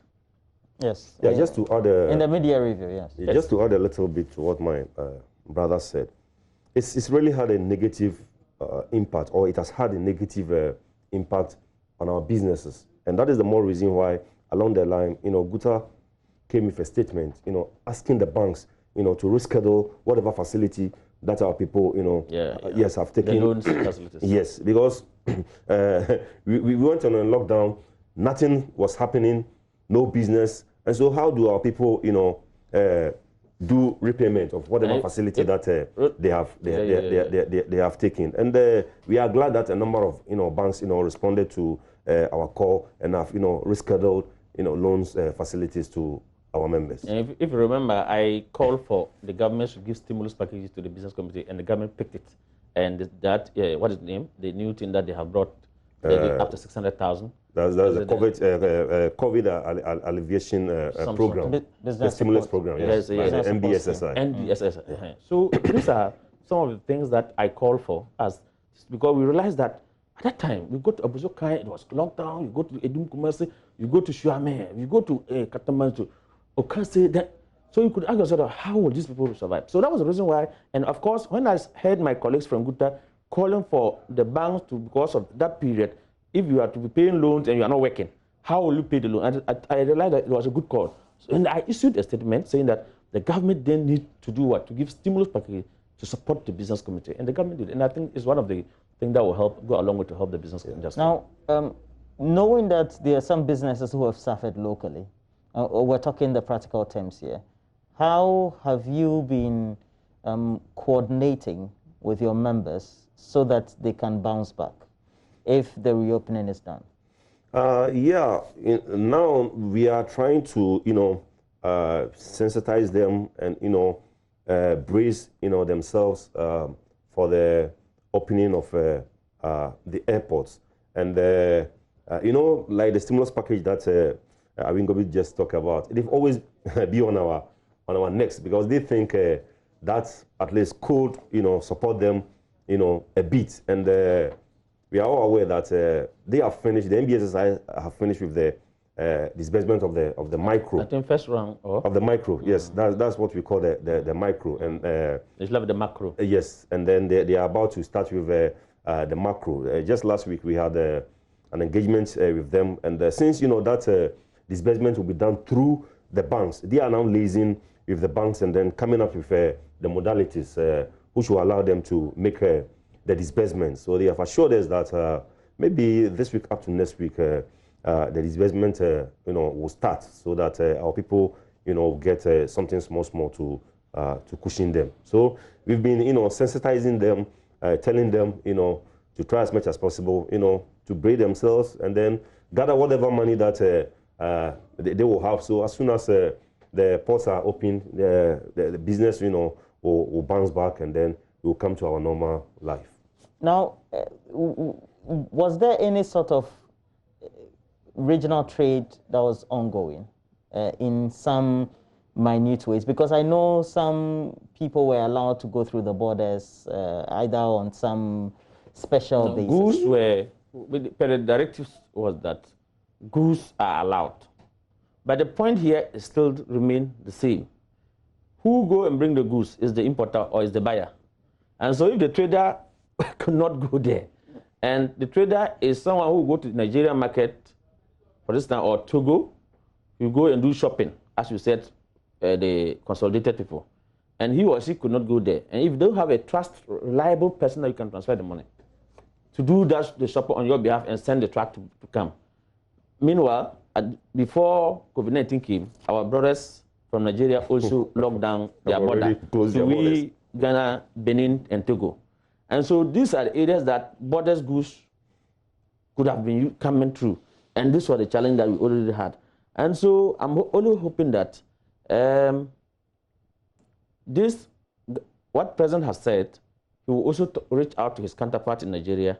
And actually, because if you go to Kokomlemle and other areas, or Kansai and other areas, a lot of the Ghanaian women goes to China to buy, and they to the Nigerian to buy goods, and they come here to buy goods here and take it. So this, if you look at this border lockdown, we were thinking that even Ghanaian business community who were buying their goods to Nigeria and it was locked. But if you zoom into it, it was rather Nigeria who came to buy goods and were taking it to Nigeria, and that lockdown came. That was why most of you, the media houses, were trying to get a typical Ghanaian whose goods has been stuck at the border, and we were not getting anybody for people to interview. You remember that thing?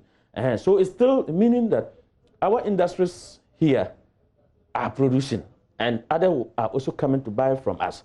With this COVID-19, the only thing that gave us a lesson or thought is, I am strongly believing that our industries will take the opportunity, the advantage, to be able to produce up to optimum. So that at least, even though after COVID-19 or before, because whether we like or not, it has come to stay. And that is why you are wearing nose masks, I'm wearing nose masks, he's wearing nose masks. That is why we could not greet each other. We continue to practicing this till sometime, maybe January or March or April, where WHO will tell us that, okay, COVID is gone. And so we can now go about doing our normal life. So our advice for the business community is, yes, they've opened, but when you are going out, please make sure you adhere to the protocol. Adhere to the COVID-19 protocols. So now, lastly, let's spend the last 5 minutes and speak to, have your members been able to take advantage of the situation in terms of trying to diversify their portfolios? Oh, yes. In fact, this COVID, even though it has brought a very negative impact on our business, one way or the other, it has also opened, another door, because our people could not sit down and say, because of COVID, we are not doing any business. A lot of them, has ventured into this making of PPEs, and they are doing a very good, business out of it. So I'm sure even when the borders are open, they will still continue, to do this business, this PPE business, side by side their normal business. And I think it will go a long way for them, to raise enough money to, continue their business. Your difficulties with the Nigerian traders, it's also all premised on the GIPC law, right? Yes. You see, this morning I heard the Nigerian, foreign minister saying that what Ghana is doing contravenes the ECOWAS protocol. And I'm sorry to say that being a foreign minister, he even doesn't understand the protocols of ECOWAS. If he understands it, they will not close the border without informing, member states of the commission. They just woke up one day and then their borders were shut. Ghana sent a delegation, a high-powered delegation comprising the Minister of Trade, the Minister of Foreign Affairs, and a Guta rep to Abuja. They went to Abuja. They arrived at Abuja about 10:30 a.m. They sat there until 4 p.m. before this Nigerian authorities attended to them. And the sad aspect of it was that the meeting just lasted 15 minutes. And then, yes. 15 minutes? No, yes. So these people, our foreign minister said she has never had very useful. Remember the foreign minister came and said he has never met a useful meeting like this. It was very successful, and very soon they were going to. So he was lying to us. Oh.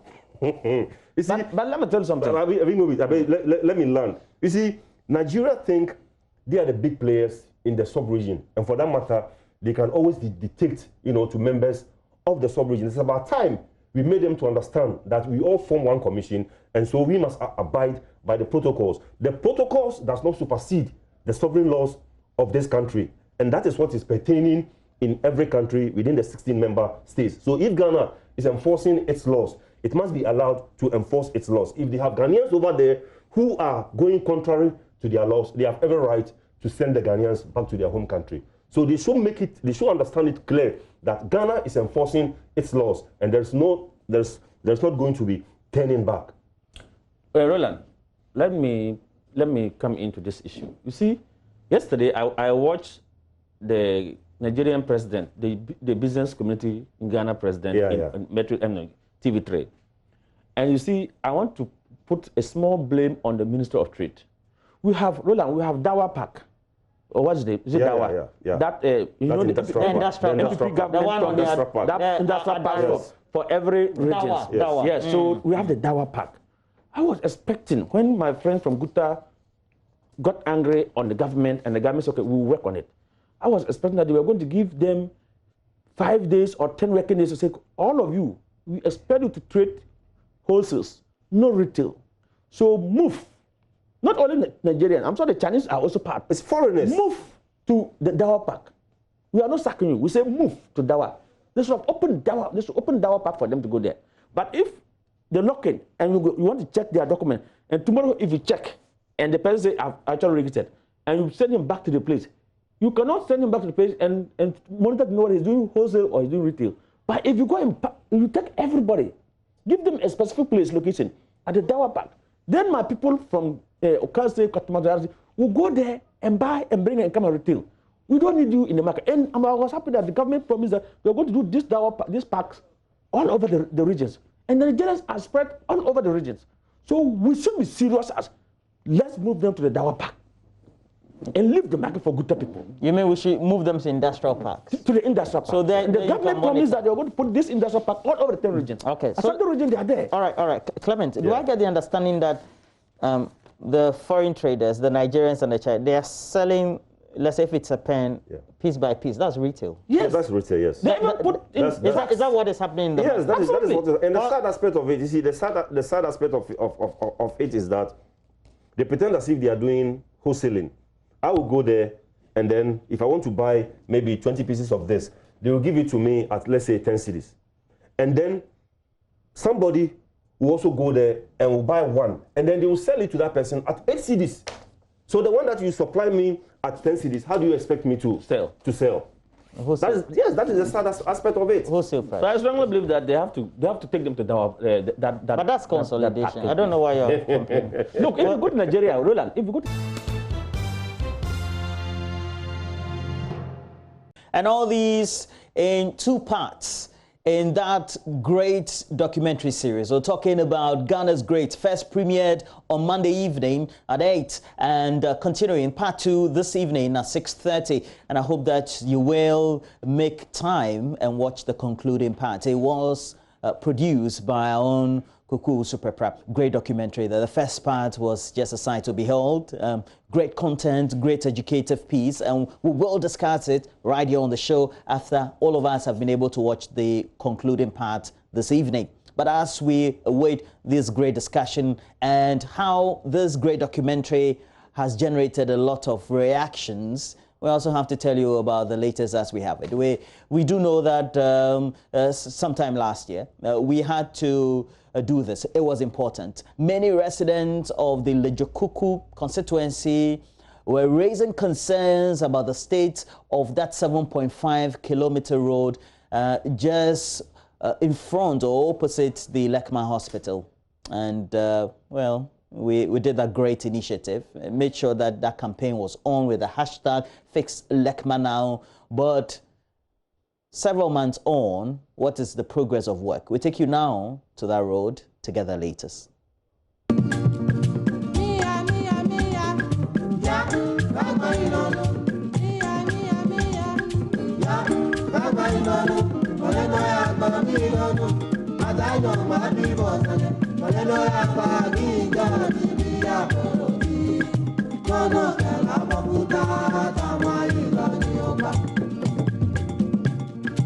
We're currently on the Lekma stretch. Now, this is a 7.5-kilometer stretch, starting from making entry through Teshi, and it will take you to the junction that is bordering the Spinters Road. Now, we all do know that this was a subject of great controversy over the last year because residents of Lejokuku constituency had indeed raised concerns about the state of the road.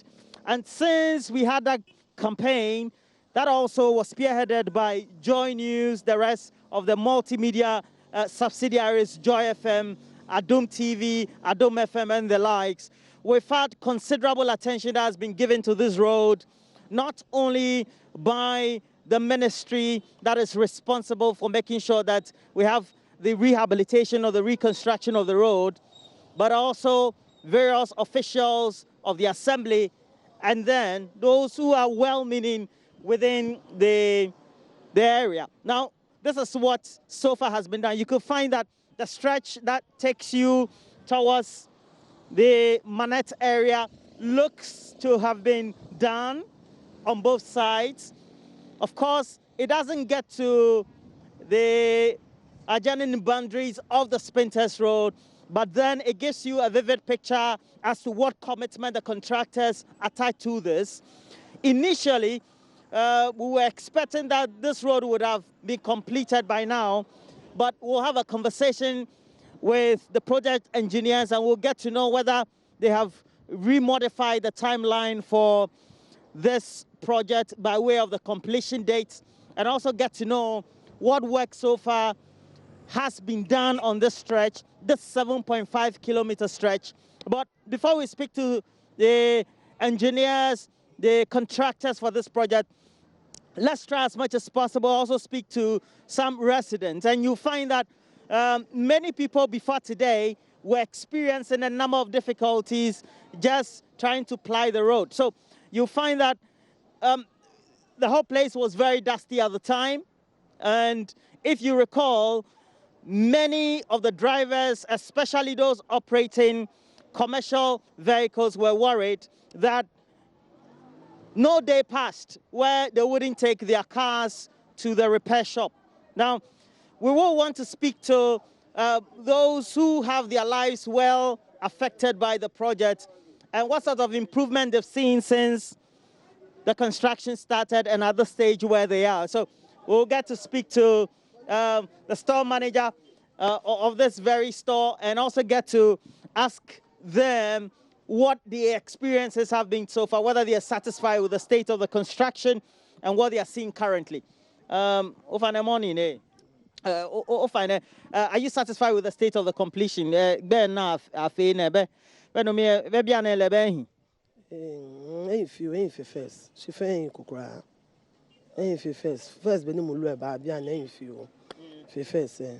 So basically just asking her, she should be satisfied with the state of the road as far as the completion up to this point is, and she says that, yeah, it's better than previously. They used to have a lot of dust that will always be coming towards their end because they operate their shops here. But nomie oriake ehinshi ehikofun no mimbibo me areas yok be no ni nyanta oni agbe na hanyen Kanyong gata na keda no flood sometimes a bar and I come back across road them. Na me kula me yasia le kula mbana mba eni e yo no na road there kokwe na impe obete gata.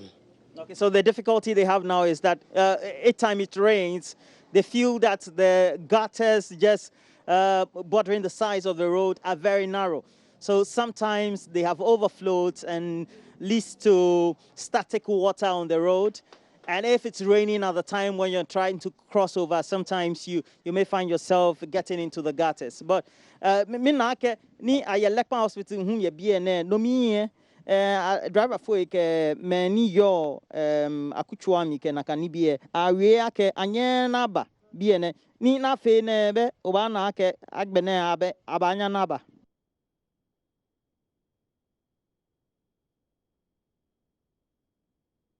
Anyu aba se bia na gbe de nche mi fo onwe wa gbe mi fo onwe wa wole ake ukule jagbena dani e ba hin kan mi fo kan ba fo mi kan nyam fo gbe mi ke ba yin ni e be ni gbe yo le na ke na gboko na no gbe we ko ni ka gbena mi fo e ba hin. Okay, so this is quite interesting. She's saying that even crossing the road is a bit difficult, but I believe it's also because, and she also does concur that maybe perhaps they haven't put traffic lights around the sections or on the stretch, so that is why.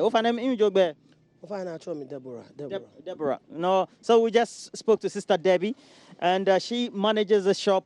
But we also do know that there are many other residents who indeed have been affected by the road, both before and during the construction of the period. So, okay,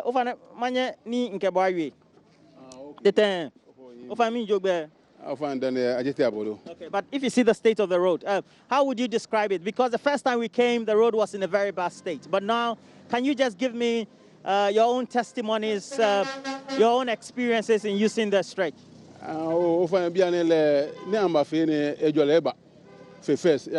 Dust. Ye be wa agbene won ke efe to mo ekole ambulance ba lo ana ba ke fi am find on le difficult wa e ya ke road rough shimbia ne le na ka me ba amena le easy no e sure ka anya agbefen na le no fi am ba fi pepepe no fi am ba fi fine. And he's saying that right now the state of the road is better than it used to be, far better actually, and they've been able to see for themselves how quickly ambulances, in terms of the vehicles, are able to get to the hospital as quickly as possible. Because before then, you'll find that if they wanted to get access to the hospital, it was a bit difficult. We had constant complaints from the drivers that because of the stretch of the road, they couldn't get access, they couldn't drive or ply as quickly as possible, and many of the times they linked sometimes the fatalities of those pregnant women or the passengers that they carried to the state of the road.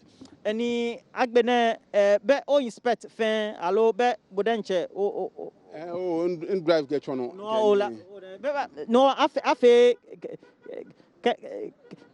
kayangbe. I'm a fake she manet court junction me. Okay.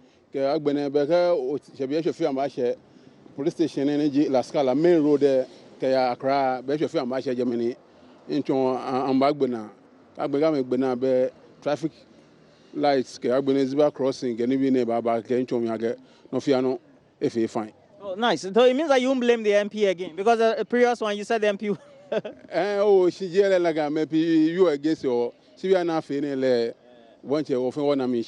so thank you very much. Okay, so Daniel, was just telling me about how they've seen a lot of respite because the road has been done, and that's a good thing for him. Let me speak to the head of the Residents Association in the area, and Mr. Metal Nuno.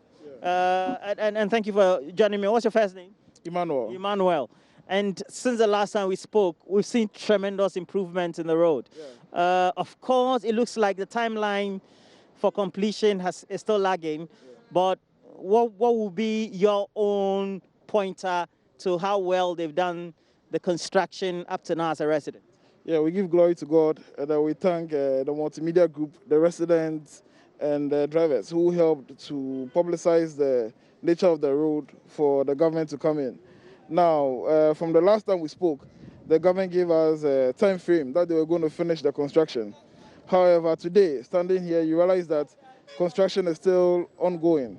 Now, from where we are standing in front of the Lekma Hospital, when you get to the Manet court, from that side to the Manet Junction, it's not been done. Now, from here, going to the southern sector, the police station, when you get to Yomo Space, from that side, the other side of the road has also not been done. And then the last part to the police station, the La Scala Junction, it's also not been done. But now, about 70%, 80% of the job is being completed. And then you realize that now the state of the drivers, check the cars that are parked at the station. I told you that one of the reasons why the residents and the drivers and everybody were calling on the road to be completed, where it was left off under the last administration, was that you realize that most of the school kids pass on this road, and at the time when you come here, you see the level of dust, and then accompanied it with its health implications. Most of them get asthma and heart problems and then all that. The drivers as well, you see that their cars are always getting spoiled and then all that. The hospital, even as of today, even though the road is constructed, look at the color of the hospital. You realize that it's all dusty, and imagine the dust that gets into the wards over there, where there are sick patients over there. So all of us together, the residents and everybody, were calling on the government to come and complete the road. This road started a long time ago, right from the time of His Excellency John Ejekun Kufuor's time, and through to Professor Mills, John Dramani Mahama, and now to Nanado. So all of them have contributed their quota to the road. And at the time, we residents of Tertiary felt that it's high time the road was completed, because at the level that it was left with in 2016, it was just left about 20% for the road to be completed. And we didn't understand why the government will not prioritize a road like this. Most of the drainages were constructed. Most of the high tension poles were relocated. Most of the gutters at the sides were done. And also the demarcations and the demolition of the road and the payment of the compensation. So if it was left to just tying of the road 20%, we don't understand why they'll still wait and then be dragging their legs. But glory to the glory of God and to the glory of Multimedia Group that helped in us pushing this agenda, we are seeing the road as it is today. If you have experience plying the route, where do we find construction, and where do you think that the contractors need to back up? Yeah, construction is still ongoing around the Yomo Space area that I said. And then also, after the road was constructed, I've used the road during night. I've also used it during the daytime. I've used it during raining time. Now, first of all, during the daytime, you realize that there are lots of cars that overspeed on the road. When you take a critical look right now, there are lots of cars that are overspeeding on the road. We've had several accidents on the road as well. Now, at night, you realize that our lighting system on the road is very poor. And because the road is tired, people are also speeding very much. Now, when it rains, you realize that most of the water does not have access to the drainage at the side. It's also something that the contractors need to look at as well. But generally, because it's a dual carriage, one of the complaints we've had during our residents association meetings is that the road does not have a lot of junctions to be able to do U-turn or negotiate into your houses and stuff. We've explained that because the dual carriage and cars are speeding, we're going to have a lot of junctions. So they need to go to the end and then turn. These are some complaints that have come. But generally, residents are happy that the agitations and the publicity that we made on the road have yielded a positive result. So we give glory to everybody. We give glory to the former MP, Honorable Edi Akita. We give glory to Honorable Nino Tedra, Honorable Benita Seno Kitidra, who under a watch about 80% was done, and then Honorable Koboy for completing the 20% of the road, and Nanado. But generally, we are all happy. Well, thank you very much, Emmanuel. And Emmanuel Matuluno is the head of the Residents Association. And as you can see, the blocks are ready, the drains have been done, so just left with the covering of these culverts to make sure that we get to the next stage. What we're going to do is to again tell you the sort of work that has been done. We can only get that from the contractors. And if you speak to the supervisors or the contractors of this road, they will give you the overview of what has been done so far. We'll speak to the resident engineer or the supervising engineer of this project and also tell you where they are currently, when they think they have to finish, whether they think that they've delayed or not.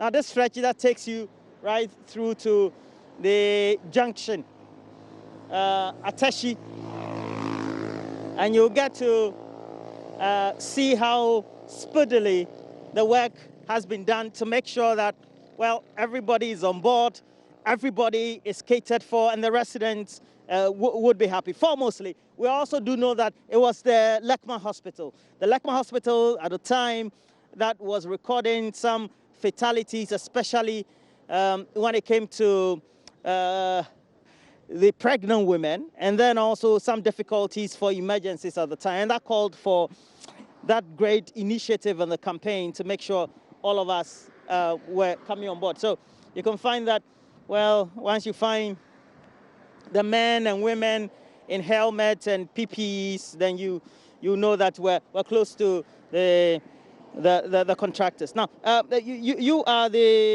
what exactly are you, sir? I'm representing the consultant. What's your name, sir? Engineer Philip Ansa. Okay.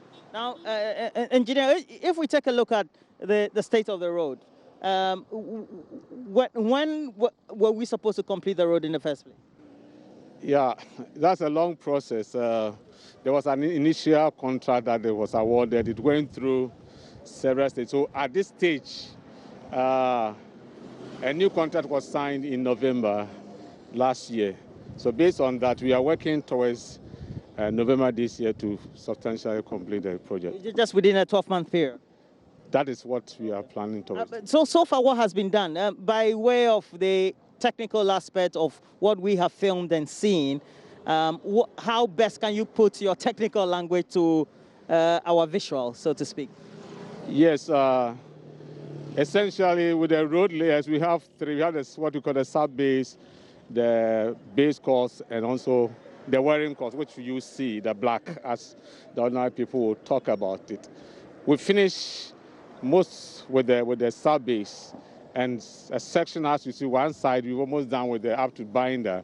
So there are some few sections from kilometer 0 to about 2 kilometers on the right-hand side. As I stand here, this is my right-hand side. We are working on the sub-base and the crushed rock base. Then we lay the binder course, which is the first layer. The wearing course are 2 layers. You have the binder course, and then we have the asphaltic wearing course as well. We're doing a similar thing also towards the end of the project. So in terms of the work, this is how far you've come. If we take a look at the other ancillary works, what have been done so far, in addition to all that you're saying? Yes, we've done a lot of the drainage. Where you're standing, you could see that we have to change the existing drain, which was smaller, because there was so much storm water in front of the... In order to solve the problem of drainage here, so we have to change the dimension. This is as much as 1.5 by 1.0. So you're saying initially the first culvert that was put on the drain, so water collected. Okay. Yeah, so we have to change it. So we've done a lot of the drains. We still have some outstanding, and then some of the ancillary works have to do with the walkway. I guess you took some photographs. About the walkway where the pedestrian will walk. That one too is ongoing, and then there are some relocations that we do where the electric cables come in the way of the road. You have to relocate it. Those one too, we've done substantially well about that. We've seen that when you're heading towards the junction, there doesn't seem to be an overlay there. Why? No, that was along the line. We have to cut and then put what we call some ducts in. Usually we have to make provision for some. So the contractor did his finish, but we realized that it was not well done, so we asked him to do. So what he has done is just a temporary measure. When it comes to laying the asphalt, he will do all the necessary repair work so that it will be very clean. So you said the work is 100% complete? No, I haven't said that. Okay, so what was the percentage? As of now, we've done up to about 65% of the work. And we've spoken to many of the residents, and especially those who tend to patronize the hospital as well, and they seem to be very much happy. For those that you need to do the relocation for, have you compensated everybody, or that was done even before the project started? Yeah, as I told, the project has gone through a lot of phases. As of now, I don't know of any compensation you have to pay to anybody. Somebody was saying for just a 7.5 kilometer stretch, we seem to have kept long on it. I mean, even from November to now. Are you sure? I'm asking. It's not true. Yeah, it's not true. Looking at, I guess I've given you a background to the project, so maybe whoever is talking about, it still also refers to... Some history. Yes, history. But within, you're talking about 9 months, and that's how far they've done. But for where we have reached, you as the engineers and the contractors, what assurances then can you give? How do you hope that by November the stretch would look like, based on what you have by way of your plans? Yeah, so looking forward, what we need to do, once we finish those crushed rock, that's the base, we'll lay the remaining binder course, that's the bitumen. Then having done that, we'll go over everything with the finished wearing course, that's also asphalt. Then we'll bring in the line marking, those furnitures, street lights and other things. So you're going to fix street lights on the whole stretch? Sure. Great. That's great road. Good work so far, sir. Thank you, sir. Well, so that's engineer and any other person you want to give me for, or it's just you alone? So that I think it's enough. I represent those guys. Yeah, thank you very much, engineer Ansa. Welcome. And engineer Ansa is the the project engineer for this, supervising, making sure the right things are done. But it's because the Lekma Hospital is the main hospital where we tend to have all the concerns initially coming from, but it looks like all these concerns have subsided. It's because the 7.5 kilometer stretch, as we call it, the Lekma Road, is now 65% plus complete. But we have to say that initially when the concerns were being raised, we're told that between 500,000 and 1 million people utilize this road, deploy this road. Now, it also means that it's not only residents in Lejokuku, so to speak, who tend to use it. You have people as far as Lashibi through the rest of the Spinters Road who necessarily may not be part of the constituency, but then benefit from this road. So that's how it is. And you can see that each time that people cross the road to the hospital, it is because some great work has been done to make sure that we correct the initial concerns that they had. Indeed, when we came here several months ago, last year, we did find that there was dust right here. But now, this is the current state of the road. It's from here that we have to go back to the studio. The latest update, the 7.5 kilometer stretch, the Lekma Road, as we call it. Back to the studio.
So now we will try and speak to the Member of Parliament for the area, Dr. Bernard Okoboy, and he's on the phone. Good morning to you, sir.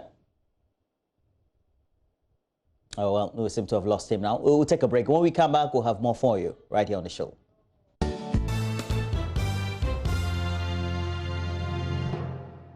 Now, it's not time for us to talk about the virtual Arab National Dialogue. It is the National Commission on Civic Education collaborating to make sure that we bring you this great interaction this morning. Will be from this morning, and well, we have Inchirado, head of thought leadership right here, helping us to do many of the related discussions. And Inchirado, thank you for joining me. Thanks very much, Roland. I'm very well. How are you doing? I'm good. Wonderful. Now, for the things that we have to talk about, just take us through. If you look at the concept, now this is the 7th in the series. So yes, it is. What's the history? Well, so the NCCE actually conducted some research, and in that period, they were able to measure Ghanaian citizenry sentiments around accountability issue of governance and environmental integrity. What has that's now created the platform for a number of engagements that hopefully will empower citizens and also enlighten them about the things that affect us. And in this particular one, the theme is around the Right to Information Bill. Now, the bill was passed last year. However, there's been issues around the operationalization, as well as how the MMDCs are going to be able to now provide their own audited information, and what you and I have to do to ensure that when we require access to information, we're able to access it in good time and without fuss. So the discussion today will be moderated by our own Samson Ladia, and he has been doing this since 2014. And he will be working with Linda Kwafojiri and a couple of others who will be discussing all the issues surrounding RTI, doing an appraisal of where we've come from and where we are right now. And more importantly, what things are required to ensure that the RTI bill satisfies the demands and the desires of Ghanaians when we thought that it was a necessary tool to have in our governance structure. There is a related concern about how, since we passed the RTI, we haven't been able to move forward, and that'll be a considerable part of the discussion. It will certainly be a considerable part because, I mean, what's the point of having a tool like that on paper without bringing life to it? The operationalization of the RTI is a critical part of ensuring that we're improving transparency, we're also able to fight corruption. Now, a lot of things happen when there's too much darkness. Now, the RTI allows us to access information so that we can inform our audience, who make the greater part of the citizenry. If we take the conversation further, it will mean that we're bringing the right sort of experts to bear, or great speakers. Who will they be? So let me, my memory has failed me a little, but okay. let me just refer to my notes quickly. And on here, we have Samson will be moderating, and then we'll have Linda Ofurikwafo of the Ghana Integrity Initiative. And then we have Honorable Ben Abdallah Banda, who is the MP and also chairman of the Constitutional and Legal and Parliamentary Affairs Committee of Parliament. And he'll be joined, or they'll be joined by Miss Mina Mensah. She's the Director, Africa Office of the Commonwealth Human Rights Initiative. And as you can see, these are people who are coming in with different perspectives to the same conversation. There's the parliamentary aspect of the conversation that, okay, the law has now been passed, but have we done what it takes to give the law life so that every aspect is covered? Do we have the staffing across the regions? Do we have the resources to make sure that the information that is, there's a seamless transfer of information from the one requesting and the office facilitating its access? So there's quite a lot of things to be discussed on the show today. And it's going to take place? Right here in the studio. So Samson Ladi will be taking over from us at 10. And they'll be going all the way to 11:30. We'll also be live on the Joy FM platform as well. So it will be simultaneously on radio and on television. And also online as well. Because Absolutely. We'll be streaming. Well, thank you very much. And Ishrado, Head of Strategic Partnership and Thought Leadership for the Multimedia Group, right here in the studio, giving us all the latest updates. So now, for this conversation, you have to make sure that you make that time with us, 10 a.m., and we're doing that for an hour and a half, up to 11:30. Well, great information and education for us there when we're having the virtual Arab interaction, and I know that all of us will be the better for it. But it's where we have to take a break. When we come back, we'll have more for you right here on the show.